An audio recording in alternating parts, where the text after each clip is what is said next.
Welcome everyone to our Sabbath afternoon live Q&A. Whether you're joining us locally or from around the world, we are just so glad that you've chosen to be with us here today. Now, in this time of disconnection, it is a privilege to be able to connect with you in this way.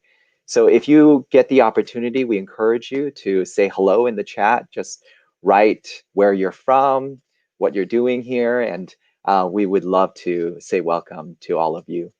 Today, we are going to be discussing the second sermon in this series, first, second, third, and fourth. It's all about the healthy priorities for building a healthy life, right? Last week, Pastor Randy began this series with a message about the importance of placing God first. And Pastor Philip built on that message today with a message of how to place family second. The ways that we can do that. And we have some great guests with us today. Looking forward to the discussion. We have Dr. Donna Goulet, the Associate Dean of the School of Public Health, and also a mother of two. We also have Emily Rigsby, Dr. Emily Rigsby. She's a newly minted PhD in chemistry, and she and her husband live here in Loma Linda. And of course, Pastor Philip will be here with us as well to answer questions about his sermon. And since Pastor Philip preached this weekend, we're giving him some sort of time off, and I will be your host today. So let's invite all of our guests to join me here now. Hello, everyone. I think all of you are, okay, there we go. Hey, Pastor Joey. Hi, Emily. Hey, Donna. Hey, Bill. Hi, Emily. Joey. It's so good to see each of you. And Donna and Emily, I believe this is your first time joining us. Is that right? Yeah. Yeah. So why don't you share a little bit about yourselves? Donna, you first, and then Emily. Sure. Thanks for inviting me. I am, Joey talked a little bit about my background. I have twin boys that are 16, and the pandemic has really put a crimp on our lifestyle because their DMV license tests have been postponed twice, so it's hard. But they're troopers, and we are hunkered down in our home and are doing what we can to continue as a family, and also to learn and work and engage with others. I remember when I was 16, I was so eager to get my license. So that must be hard for them. It's hard because I have to drive with them everywhere. It's hard for you too, yes. Because you're hoping that they could just. Now I'm chauffeured, so it's very nice. That's good. Oh man, I remember when I just got my license, or maybe it was when I had my permit, and my parents let me drive around the park, and I could drive in the parking lot of the park, and boy, that was not a good choice on their part. Instead of pushing the brake, I pushed the gas and ran right over the cement block at each of the kind of parking spots. And my dad looked at me and my mom, because they were walking right in front of me just as I did that, and they said, "Stop!" And I said, "No, I'll get out of this." And so I pushed the gas again and kept scratching the bottom. And it was awful. Oh man! Oh no! Man. So maybe it's a good thing, Donna, they don't get to the DMV too soon. That's it. I hope they're not watching right now. Otherwise, they might hold some grudges against you. They're listening. How about you, Emily? Share a little bit about yourself. Yeah, I mean, Joey already mentioned that I recently graduated with my PhD, so that's been the major excitement in my life recently. But yeah, I moved to Loma Linda. This is my 6th year here, and so I've been an active member of the Loma Linda University Church since then. And yeah, this is my first time being on the live, so that's always very exciting. Neat. Emily, what are you hoping to do since you've graduated now? Eventually, I would love to teach general chemistry forever. So that's been my goal, and what got me through a lot of the harder points of my PhD is I really want to be in undergraduate education. Oh, that's awesome. Yeah. Anyone watching who knows someone to get Emily a great job nearby? Yeah, I'm trying to stay in the area for my husband right now. But eventually, there'll be some give and take, and we can move wherever I find a suitable position. Yeah.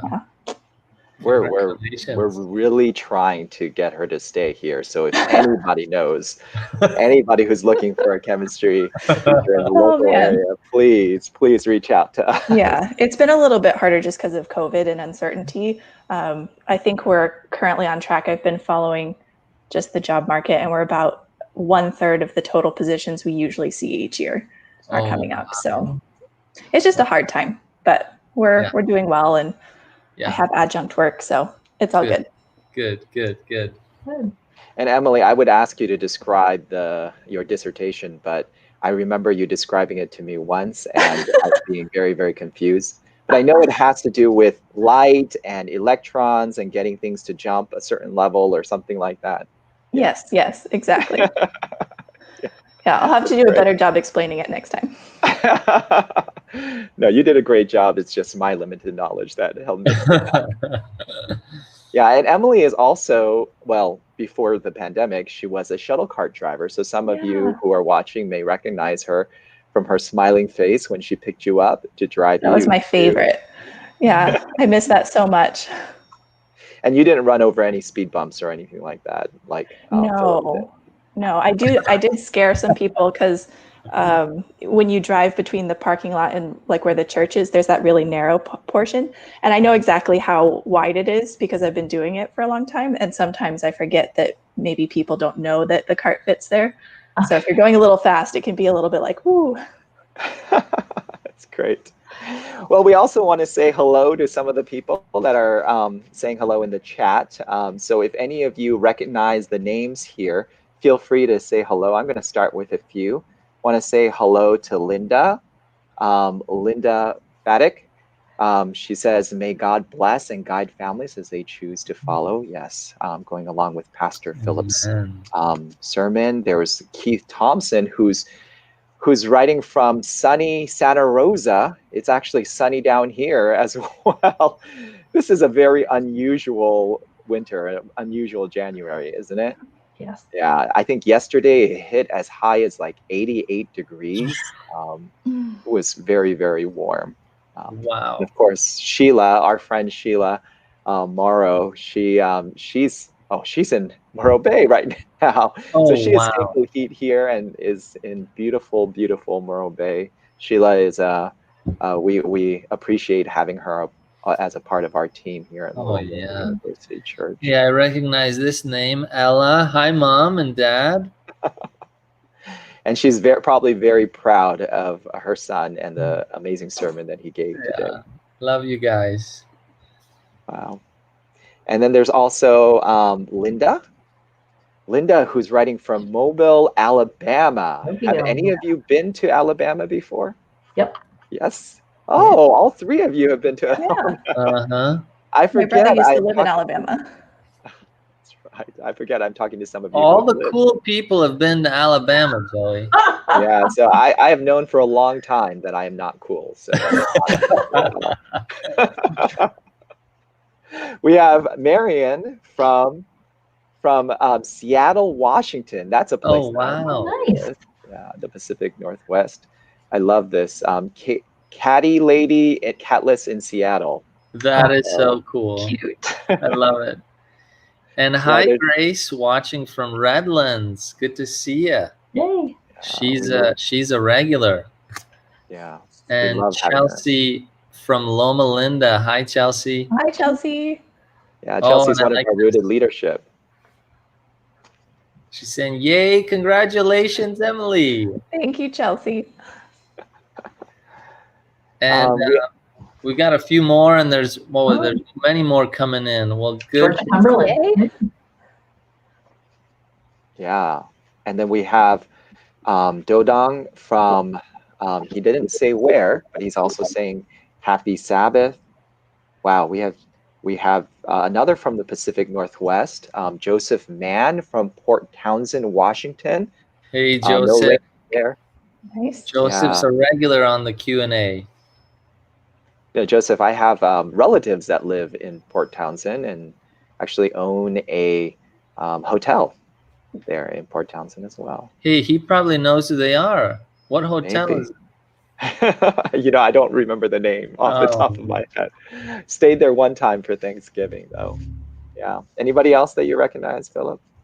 Rio Anderson, he's a regular on here. Good to see you, Rio. Glad you're on. And Silas, love you, brother. Blessings to you. This was my seminary and undergraduate librarian at Andrews. He was an amazing guy. Wow. Yeah. And there's Julie Bear from Naples. She's also a regular, although she's Yes. all the way from Florida. Yay! Where I lived in Florida. I wonder if it's warmer in Florida than it is in Southern California right now. Yeah. Might be a close call. Yeah, it might be close. Yeah. Is Ryan from Florida? Is your husband from Yeah, Florida? he's from the Orlando area. Oh, nice. Yeah. That's where I lived. Yeah. Yeah. And then there's Reginald from San Francisco, where it's much nicer than here, 70 plus degrees and clear blue skies. Great weather here in California for those of you who are from abroad. There's Nick from Toronto, Canada. Hi, Nick. Hey, what's up, Nick? That is saying hi. And then Lisa Thomas from Fredericksburg, Virginia. Yeah. Hi, Lisa. See, that's closer to where I grew up in Maryland. So, yeah. Hello, Lisa. Glad to have you here. And then there's Gina from Montana. Wow. Greg and Gina. Isn't Happy technology great? We can connect all over the globe. Yeah. Great conversation. Oh, so somebody took your advice, Pastor Philip, just today. I doubt it was today, but yeah. Good. Well, I'm glad it was a blessing. I love it. She said, many of those points were in my family. I like that. That's good. That's powerful. So before we get into the discussion of the message, perhaps for some of the people that haven't had a chance to hear the sermon, Pastor Philip, would you mind giving us a short synopsis of what your message was about today? Yeah. So, we live in a very complex world, and doing family in this sort of a modern space with technology keeping us so fast paced and just the world moving around quick, it's really tough to find bonds that are healthy in family at times. When we begin to value things that aren't necessarily a priority in our life, things get out of whack. And so it's just so easy to fall out of the right priorities in life. So today's sermon was focusing on how to prioritize family. And I shared 3 different lists with various scripture. I was more of a topical sermon, so I wasn't just kind of preaching out of one passage of scripture like we normally do here at the University Church. And so I shared 3 different lists. The first list was how to just practically prioritize family. The second list was how to spiritually strengthen family bonds.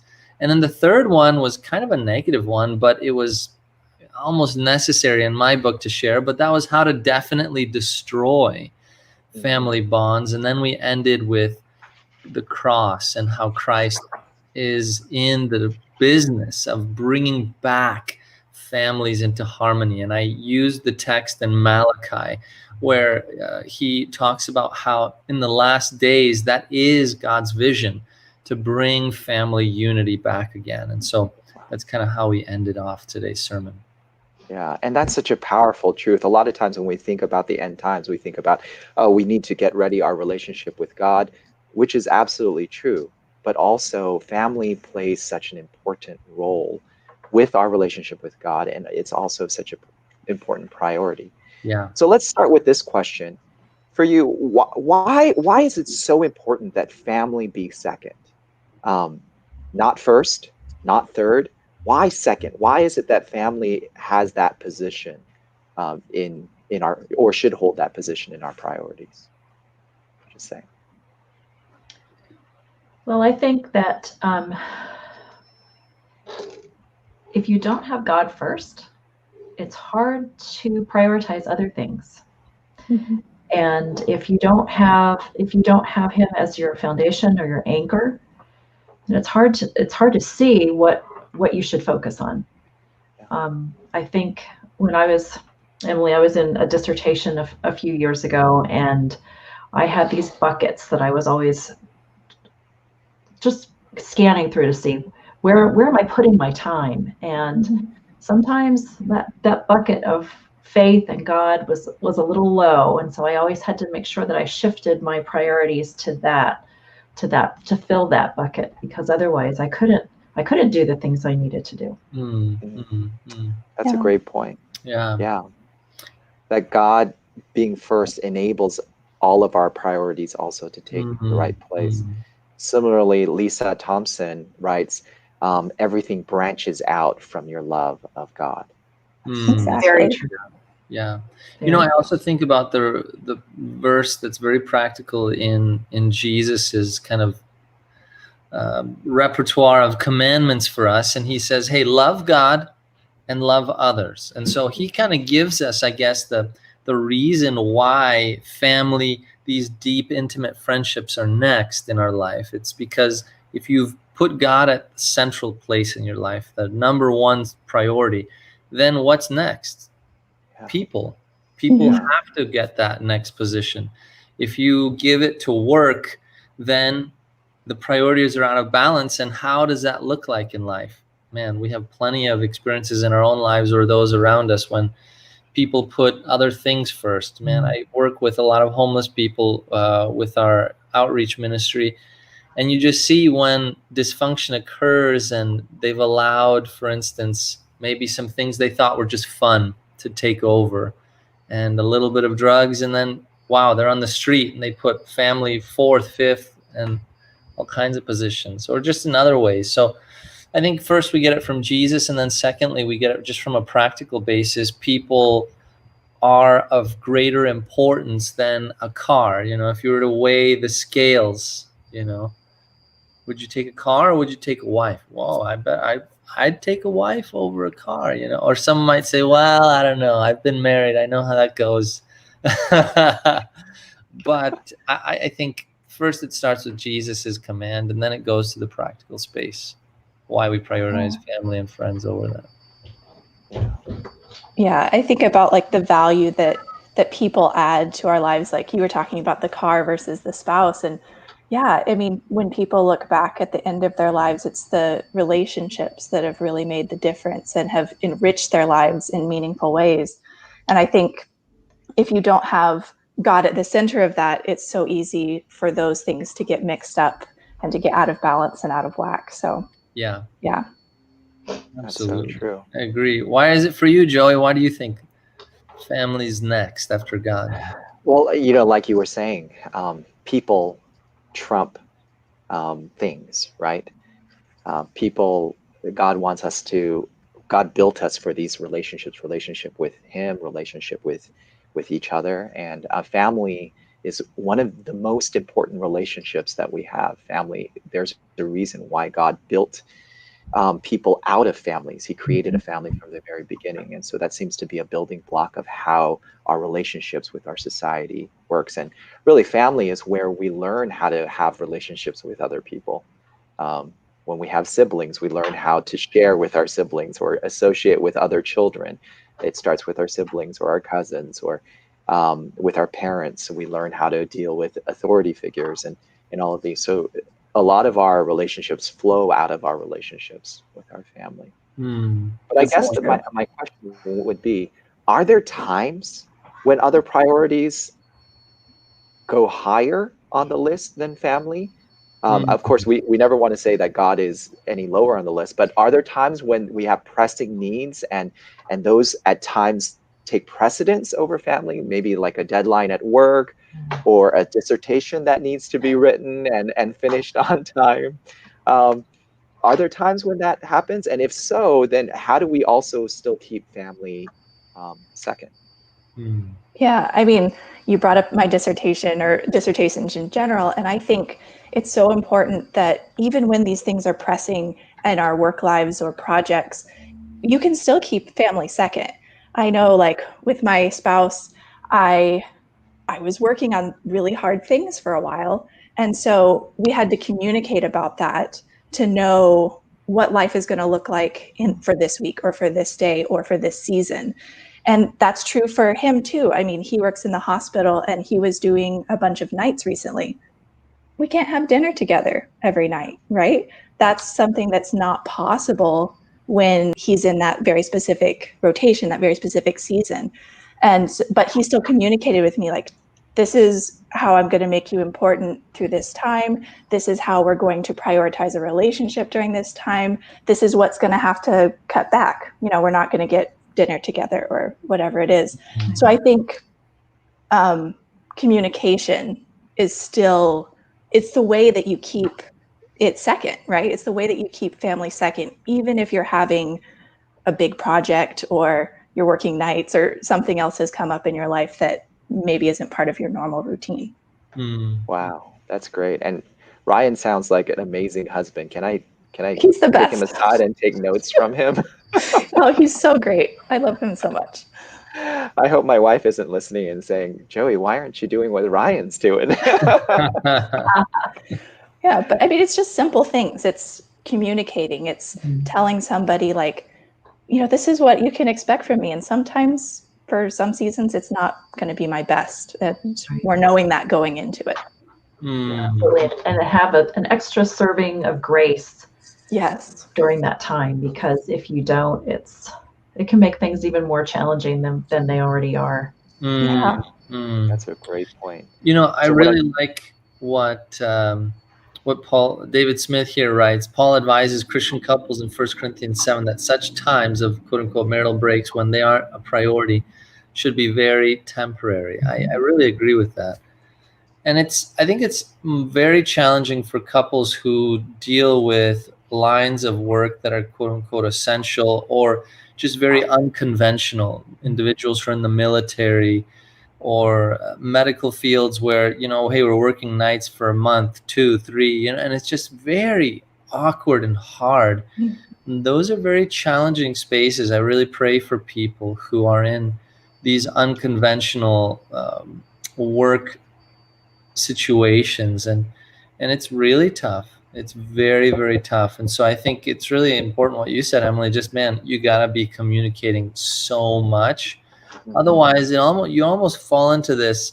I don't know if anyone's ever watched The Bachelor, this TV show. Oh dear.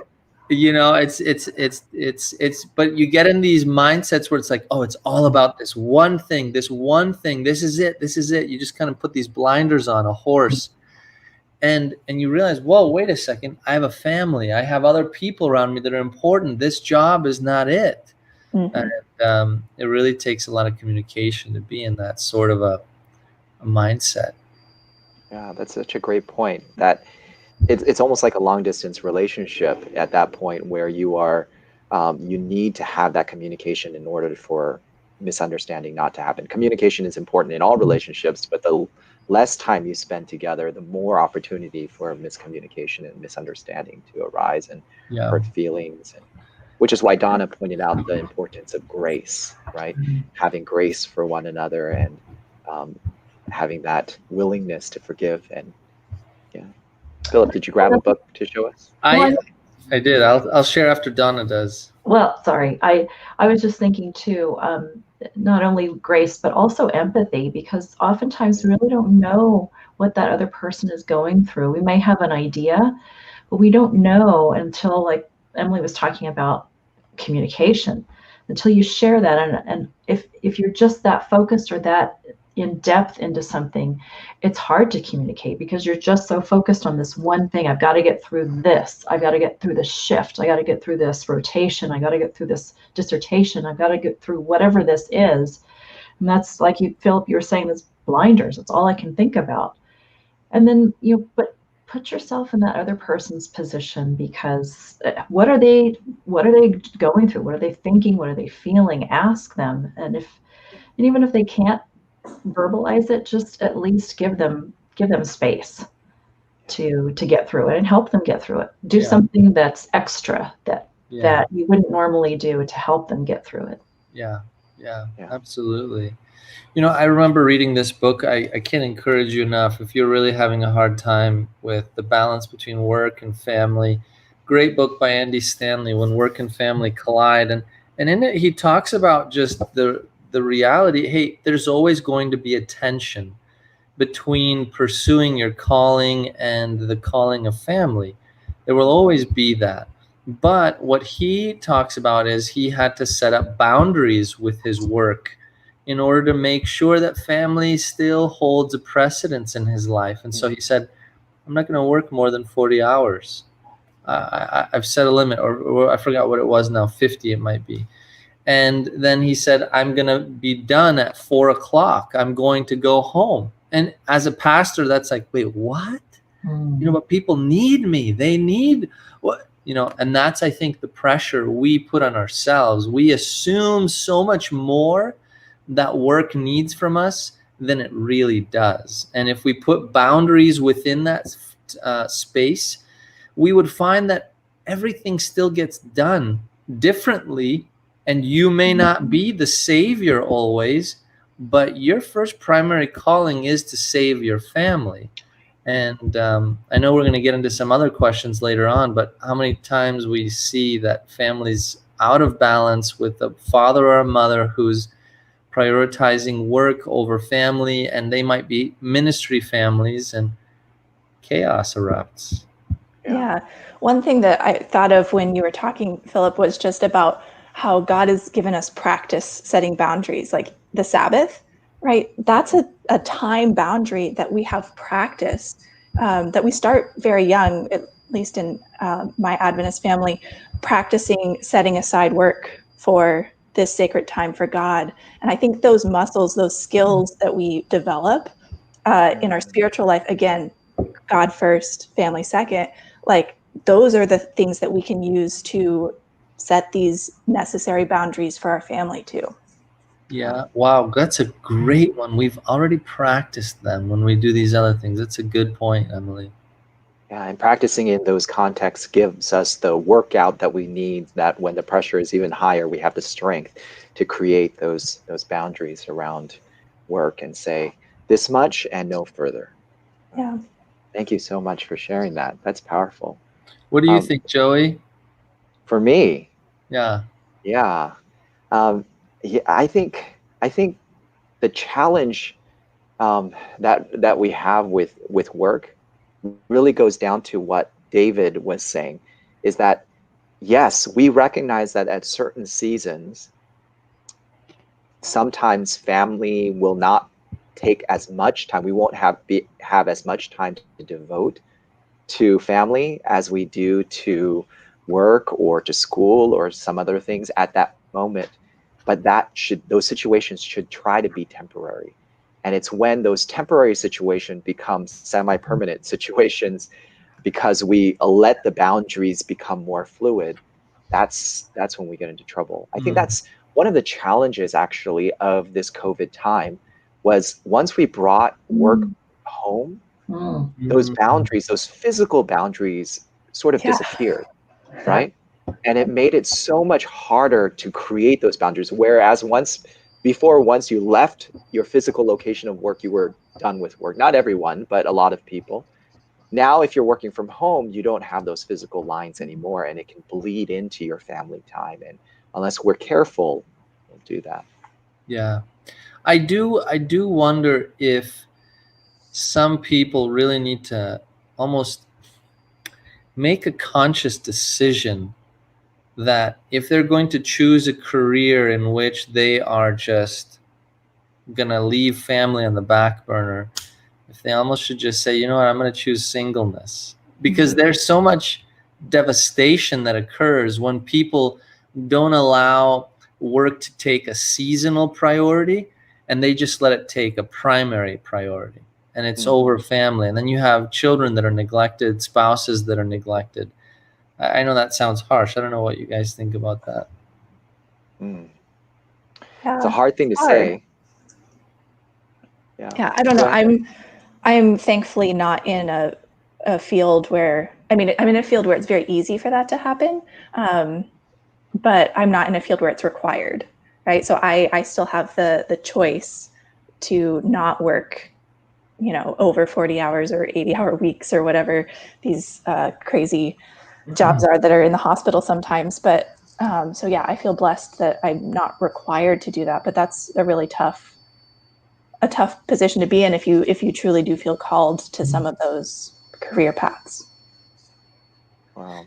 I think that's Well, why there has to be really a mutual understanding between a couple before they get married, that they get, hey, wow, you're about to go into a field that's going to require you to be gone a lot.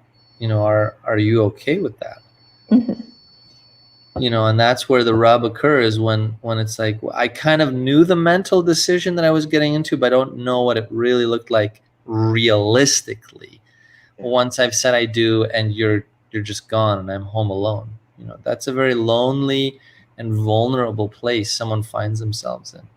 So it's a very tough thing, very tough thing. And you have to have, I think, strong social networks. If you find yourself being the lonely person at home, angry and embittered, you have to really build good friendships, build good church communities, because that's the case for many families where, again, people are in unconventional work situations. They don't have the 8 to 5, and it's like, I don't know when I'm going to get home. I don't know when I'm going to be let off the shift. I don't know when I finish the surgery. I don't know when I come back from deployment or other jobs.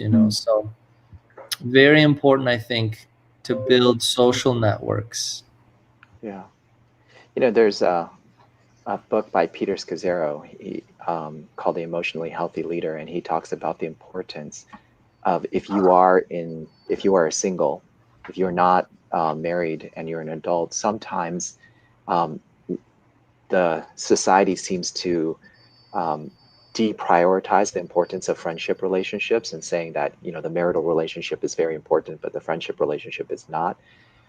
So if you're at work and people are saying, "Oh, I have to go home to my family," they say, "Oh, we understand." But if you say, "I have to go out and meet my friends," they don't understand, right? And yet, like you were talking about, those friendship relationships are crucial in those kind of situations, because all of us, I think, if COVID has taught us anything, it's in the importance of these relationships.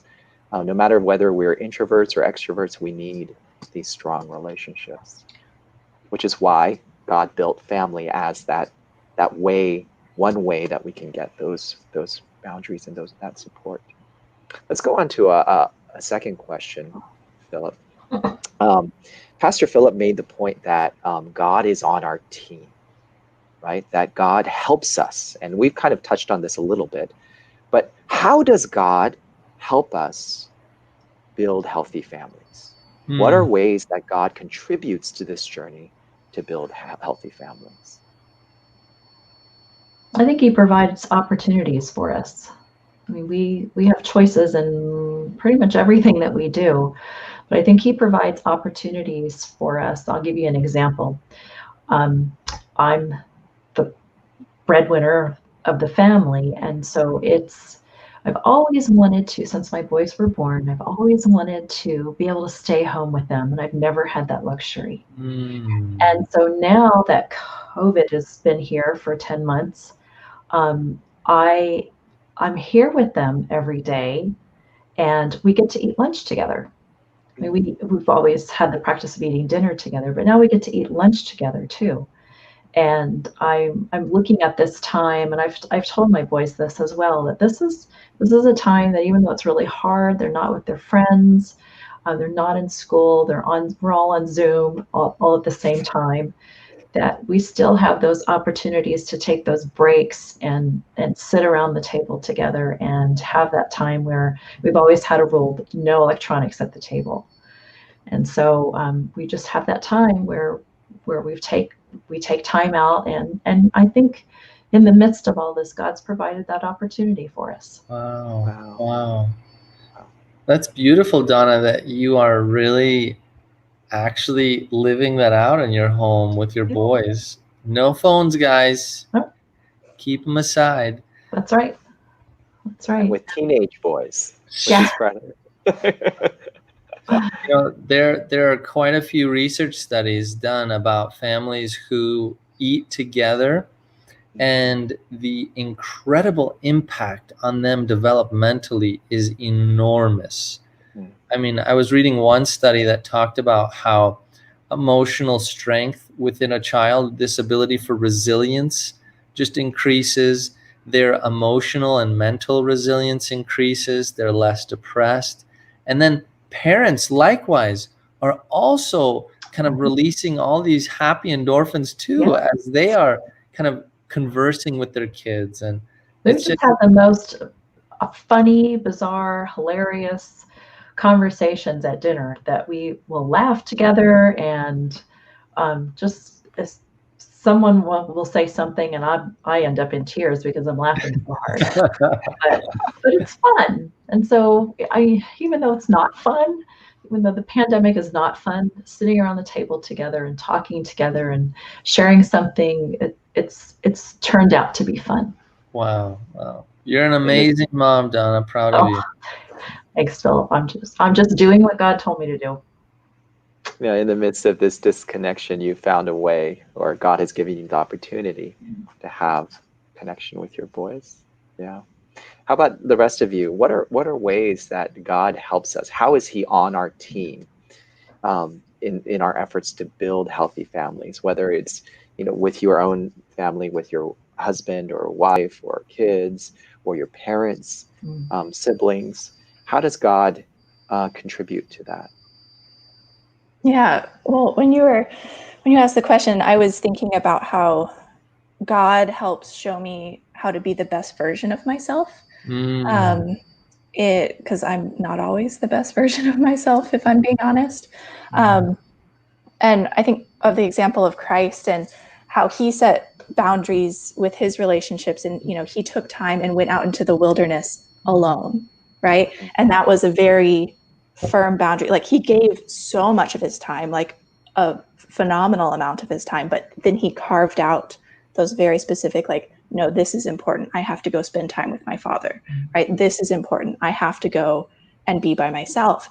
And so seeing that example, I think, is another way that God helps us be our best person, but also be the best family member that we can be. Yeah.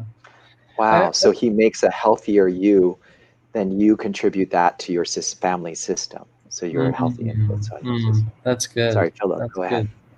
Yeah, I would add to that what Emily said. I really appreciate that. And then I would just say, I think each one of us is given the gift of a conscience in which the Holy Spirit can interact with us. And Jesus promised, hey, it's going to be better for you if I'm gone because you're going to have a helper.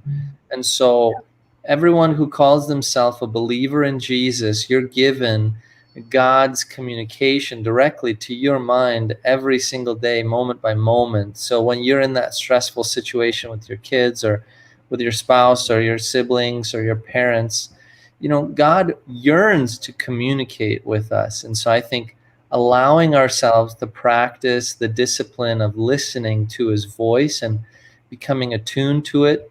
And I think it starts with scripture. And so how does he help us? He helps us by giving us an incredible source of his truth that you can apply. Man, there's so many scriptures about family and how to have healthy ones and how to deal with conflict.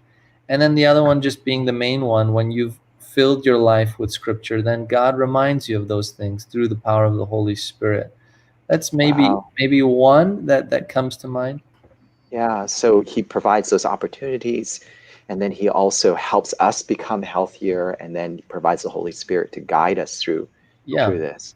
Yeah. I wonder, how would you respond to someone who says that actually my parents following God made it harder for us to have a healthy family dynamic because they were so committed to the church. They took all their time for the church and serving God, and there was no time for family. How would you respond to someone that says that actually God, or pursuing God, got in the way of their family dynamics? Have you heard of these types of situations? Several friends that were in that position, and I think it's hard. It's hard because when you're a child and you're growing up, you need certain things from your family, from your parents, and if you don't feel like you're getting that, it's you feel like there's a deficit. I also think that, and I see this with my own children, that there's this place that they have this break, that you have your own faith and then they have to nurture and grow their own faith. And it's not necessarily that you've gone to church all your life, or that you've been around other Christians. It's something that you have to do on your own, and it's a hard thing.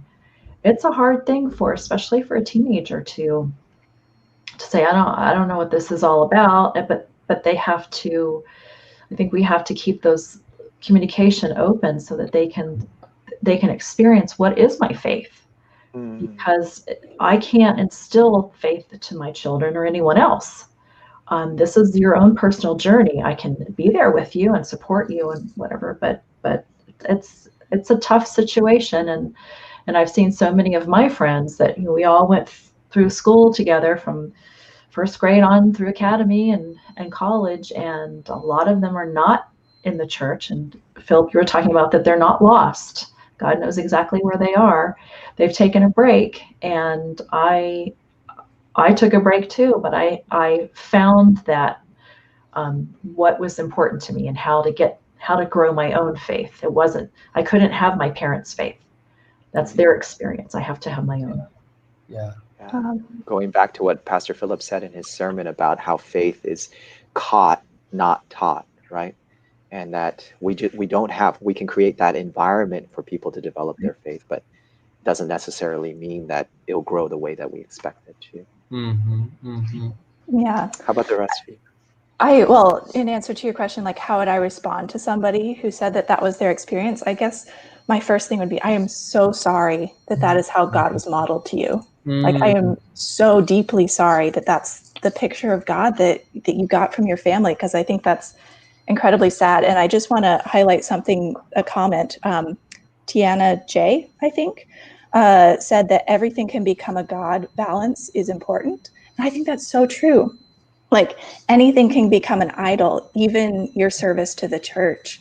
And it's so unfortunate when that happens, just because it can get so confusing. I mean, we're talking about, this is so hard. It's confusing, especially for young people when that happens in a family.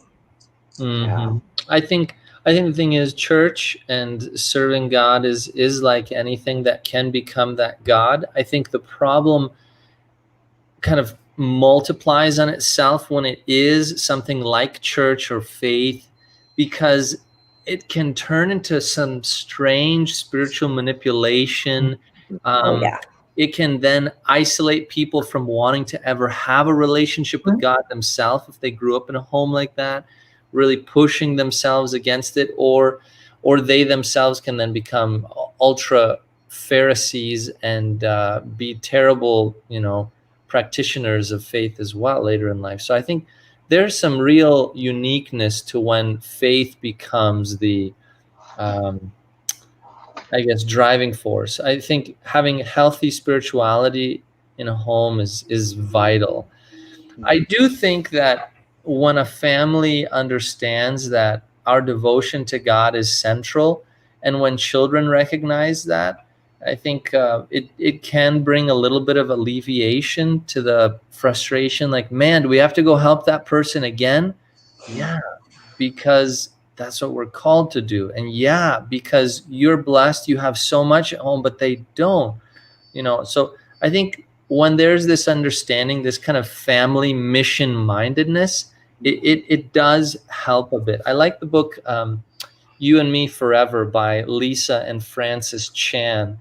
You might have heard maybe of Francis Chan. He was a megachurch pastor in Thousand Oaks, I think, Joey. I'm not sure the church place where it was, but he left his church and he and his family went to serve the homeless and start kind of small group churches in San Francisco and now in Hong Kong. But in the book, he and his wife write, they say how, faith is of supreme place in a family's home. And when two spouses are mission-minded, it really puts things in perspective. You realize that together we can accomplish so much for God. But imagine now if it's like not only spouse and husband and wife, but it's like husband, wife, and children together collectively can do so much. I think the rub happens when kids just don't want to come along and they want to do other things. And so I think that's where, Emily, you made a great point. we really need to have balance. You know, Jesus Mhm. even said, hey, let's get away for a while, let's rest. So we need to have those seasons of really resting well. Jesus said, work 6 days, but rest well on the Sabbath. You know, he believed in that. And I think some of us need to follow that advice. Yeah. So the approach of how you do that, how you follow God as a family, and not just seeing this as an individual journey, but once you have a family, it's a family journey, right? That Mhm. it's not just one parent who's serving God and having this relationship with God, but how do we do that as a family together? Great points. Yeah. So let's go get into some of the practical tips that you shared, Pastor Philip.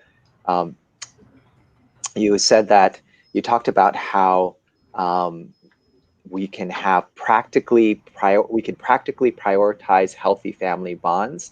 So I'm going to put that in up on the screen right now. This list that you put together, have a daily meal time together without media. We touched upon that earlier. Tuck your kids in at night. Set weekly dates with your spouse and kids. Set monthly dates with parents and siblings. Create media-free times daily for an hour and 1 day a week. Choose a family hobby and a game to learn this year. Have weekly scheduling routines to put family time in the calendar. So when you look at that list, what are some what are one or two that you would say this really stands out to me? I think this would be very beneficial to my family, or I've experienced the benefit of doing this with my family. Um, what stands out to you? The one that jumps out to me right away is number one, right? Is having those meals with your family. And that's something that was prioritized in my growing up, you know, in my family growing up. And that was really meaningful, especially because, I mean, my dad is in a job where, you know, it's not set hours. And so the fact that he tried really hard and he didn't make it every night, you know, it's the way it is. But I knew that he was making it a priority, right? I knew that he was trying very hard to make it for dinner, and I have really positive memories of that, you know, throughout my whole childhood. So that's something that really stood out to me as something that made a big difference in my life. Mm. Mm. Wow, that's powerful. And for those of you who are watching, if there's any of these that stand out for you, please feel free to add them to the chat. Um, how about the rest of you? Yeah, I think the whole idea of scheduling family time in, I never thought about the value of that, but once we started now we're on our second child, I'm like, wow, things get really complex. So it's a new thing that we're practicing, at least that I'm practicing. My wife's phenomenal with scheduling, but it takes two people to be part of that journey. So that's something, looking really further ahead to plan in, wow, we're going to do this with family, we're going to take them there, we're going to, you know, so that's something that I'm really practicing a lot more. And I think so, Philip, that when you schedule something, I live and die by my calendar. Mm. Calendar's on my phone, and if it's not on my calendar, it doesn't happen. That means that I've given it a priority. So if it's on my calendar, it's on my schedule, it's a priority. It's not something that I'm going to say, well, I don't want to do that. It's on my calendar. Yeah. I have that mentality. I think most of us do that. I'm going to commit to this. Yeah, absolutely. You know, people say that if you really want to know what someone prioritizes, look at their calendar and look at their budget, right? Mm-hmm. Where do they spend their time? Where do they spend their money? And that shows you priorities. So if we're going to prioritize these things, then we need to devote the time and money for them. One thing that's been really fun for my family and I has been to learn different hobbies and games together. Our kids just got into playing Rook. I don't know if any of you are familiar with Rook. I didn't know how to play Rook when I was their age, but they are now, they love playing Rook, and that's been a fun family experience for us to play this game together. But yeah, the doing something fun together, having these this hobby or a game to learn together, that can be really powerful. I want to pause here for a moment before we go to the next item. sad. I want to pause here for a moment before we get to the next item, because Tiana J brought something up that I think is a really great question earlier on. She says, it's hard. My sons don't go to church anymore because all the things the world has out there. For that reason, I think keeping children involved from the beginning, choir, junior deacons, junior deaconess, community service, these are very important. And then she follows that up with this: do we give children the choice of coming to church or not? Or at what age do they get to say, no, I don't want to go to church, because we want to hold on as much as possible? How would you answer her question here? Do we give children a choice to go to church? Should they have the flexibility of not going if they don't want to go? I think so, but I also see my boys have found, well, COVID's been halted or paused that, but they've been really involved in church. And if they have a role to play, I think if they have something to do rather than just sitting back and listening, if they're actively engaged in what's happening, they'll want to go. But if they're just sitting and listening, what's in it for me? I've got other friends or other priorities or other things going on. But I think drawing them in and Tiana, exactly, drawing them in at an early age and getting them involved really will carry them through high school and beyond. And they'll find that way.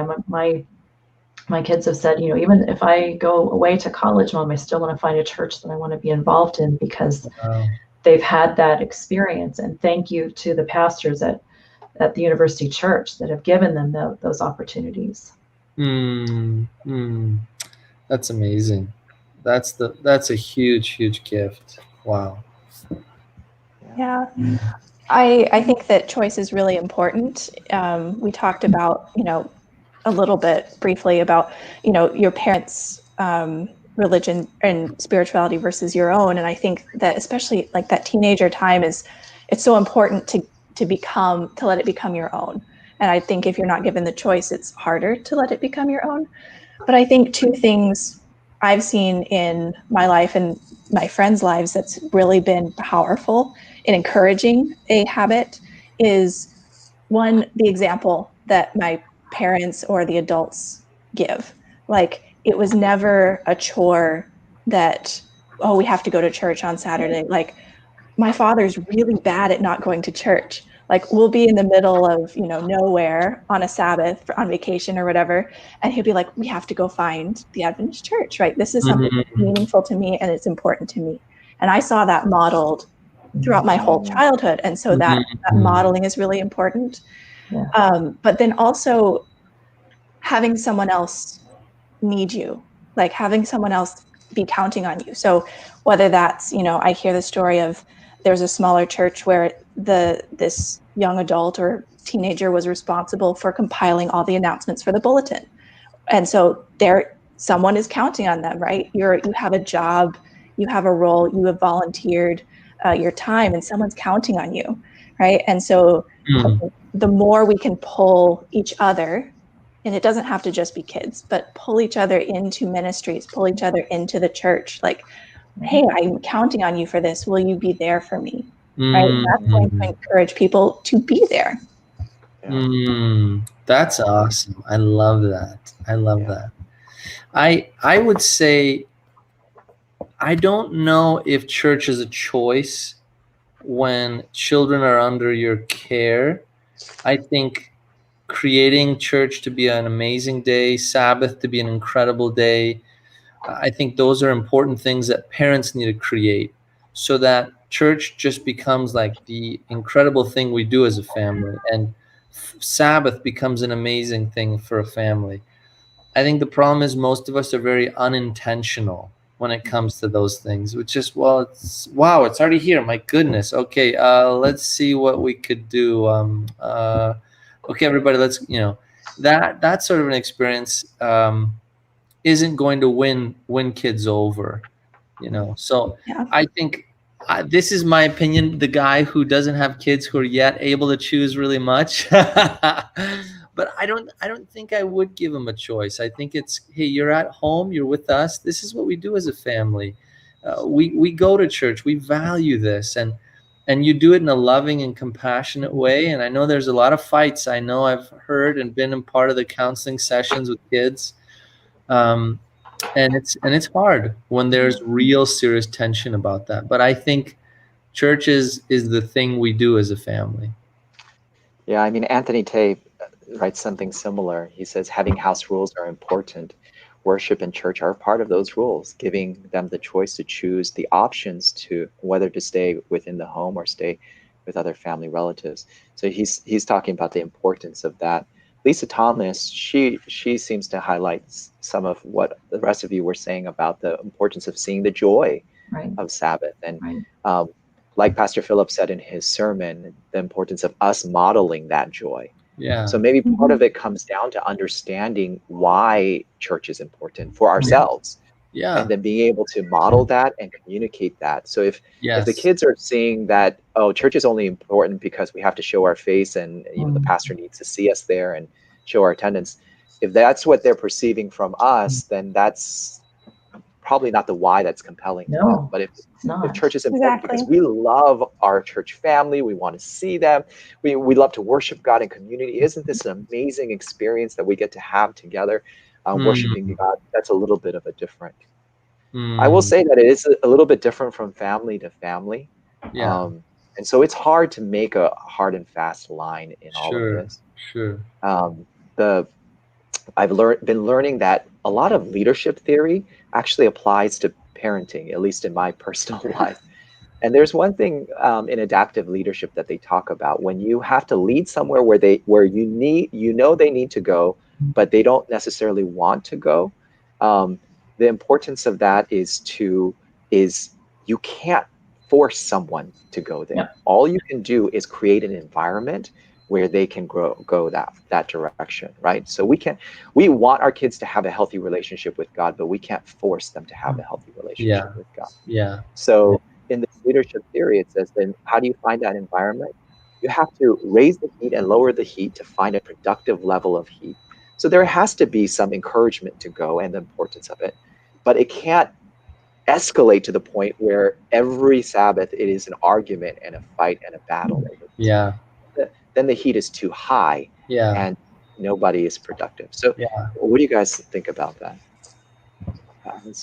Being able to create that environment. If you, and then that we talked about that a little bit earlier about, forcing your kids to go, and then the parents have so much involvement in church that it turns the kids off, that they didn't have a part of that. So you have to go and we're arguing all the way to church, and we get to church and we emerge from the car, smiling faces, and we're all a lovely family. And that's not the reality that sometimes our kids see.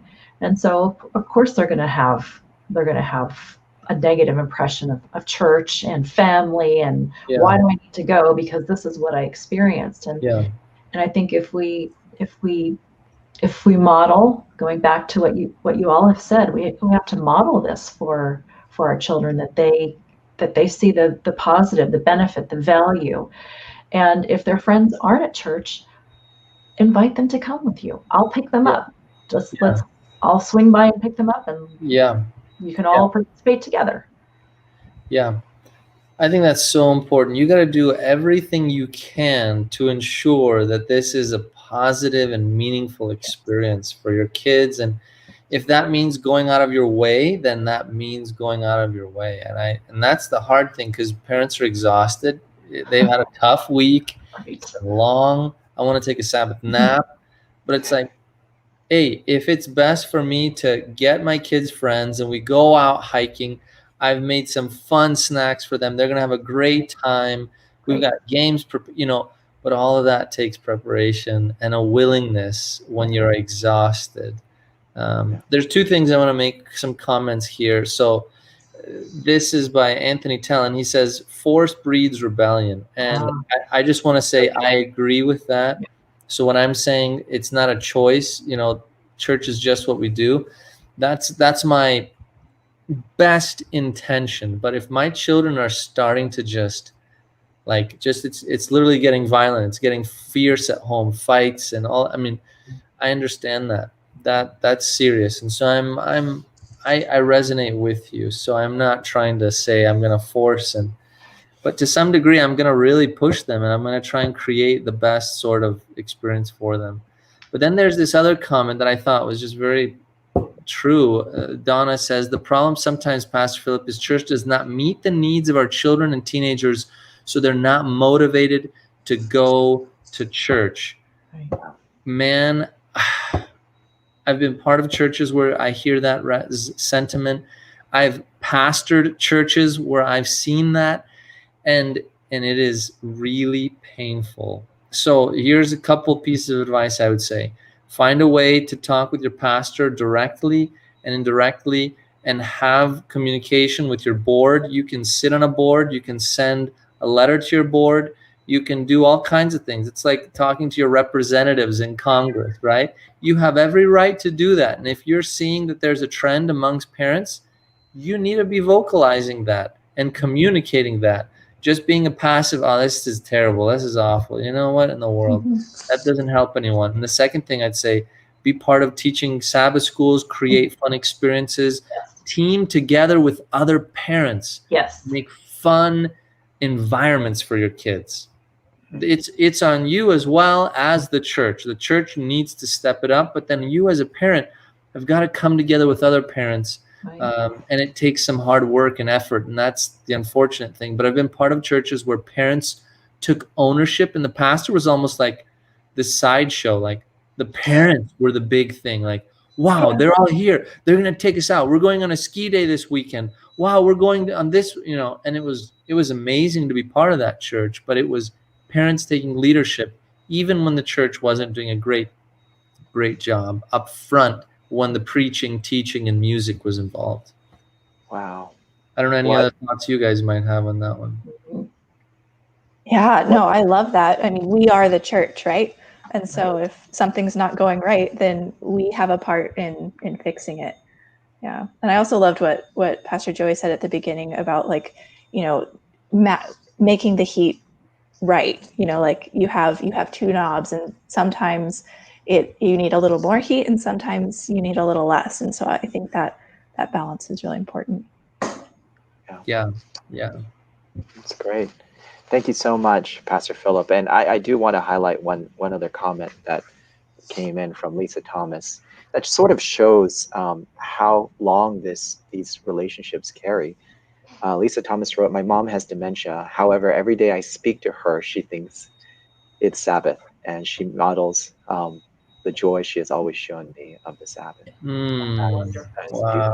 That's beautiful. Wow.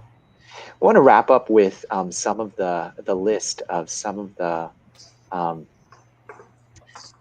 spiritually strengthening family bonds strategies that you listed. When you look over this list of ways to spiritually strengthen family bonds, intentionally and thoughtfully pass on faith, be consistent in your walk with Jesus, walk what we taught, seek harmony and show honor, show you care, don't assume it's known, retell stories of God's faithfulness. What has been helpful for you in your own family, whether it's your parents doing this for you, or for you doing this with your immediate family? And for those of you that are in the chat, please feel free to share as well. And any other strategies that you've had to spiritually strengthen family bonds. What's been helpful to you? I'll let Don and Emily respond first. There's one that's on my mind that I didn't even put on the list that I forgot to do. I think intentionally sharing your faith, that's been a hard thing for me. I have a faith, I have experiences, and I want to do that, and sometimes I'm not sure how to do that because it's my experience, and when I share that with others, oftentimes they don't understand what that experience was. But I think if we can share those stories and and communicate that God really does provide, even when you think there's no way. There is absolutely no way. And Philip, you talked about being here, or in the sermon, being here with your parents and having nothing, and something would show up. Groceries would show up. A check would show up in the mail. Something would show up. And telling those stories just reinforces that God's here. He provides. He listens. He hears. He answers prayers in the ways that we just, it can't be coincidental. That's powerful. Intentionally sharing those stories. Yeah. Emily, sure. One of the items on the list that really jumped out to me was the showing that you care and not assuming. Ryan and I got married not too long ago, and so something that's been really talked about is love languages. What is our love language? What do we share, and what do we like to receive? And speaking to each other in those love languages. And I think it's not just true in premarital counseling. It's also true with your parents and your siblings. Like quality time. Should I maybe call my brother right now or whatever? Like, should I, schedule time, to be with these members of my family because that's what they value. And I think so often we think that everyone values the same thing we do. Like, oh, well, everyone's going to value it if I, do the dishes or whatever. But maybe that's not what says I love you the best. Yeah. So, yeah, just being very intentional and not assuming that we're getting our message across. I think is really important. That's such a great point. I remember when I first got married, my way of showing love is acts of service. My wife's is quality time. So I was always serving her, and she just wanted more time with me. Right? So it took a while for us to get our antennas uncrossed and realize that just because we're not perceiving love, the other person isn't showing love, but also just because I'm showing love the way that I'm used to doesn't mean that they're perceiving it. Yeah. There was one that I assumed was kind of just obviously in the midst of these lists, but that's what kind of Joyce brings up here. It's family worship. Yeah. That's something that looks different for every family. And our kids are getting bigger. Petra's about to be 2. So something we do every night and every morning, we're spending time to actually pray together. We're reading fun Bible stories with her. And we're starting to kind of learn how to do music. Elena and I are, we've had some musical training, but we're not like playing the guitar here, like some of my other friends. But, trying to sing together with them as well. So that's one. The other way that I think is so important on how you can spiritually strengthen your family this year is to show grace. Yes. Show grace. There are so many difficulties, so many challenges, so many things going on, so many times we hurt each other. You have got to show grace to each other. That heals wounds and it builds so much. That's a big one. Wow. So powerful. That really should undergird all that we do to grow spiritually strong relationships and these family bonds. And maybe that connects us right back to why it's so important to put God first. Right. We truly experience a graceful relationship with God that should bleed out into our relationships with each other. Yeah, absolutely. Thank you so much, Pastor Philip. Thank you so much, Donna and Emily, for joining us, and all of you. Thank you for joining us on this chat. We've really learned so much from you and all the insights that you're posting and the questions that you've shared. It is truly a blessing to be online with you and be connected through these virtual means during a time of disconnection.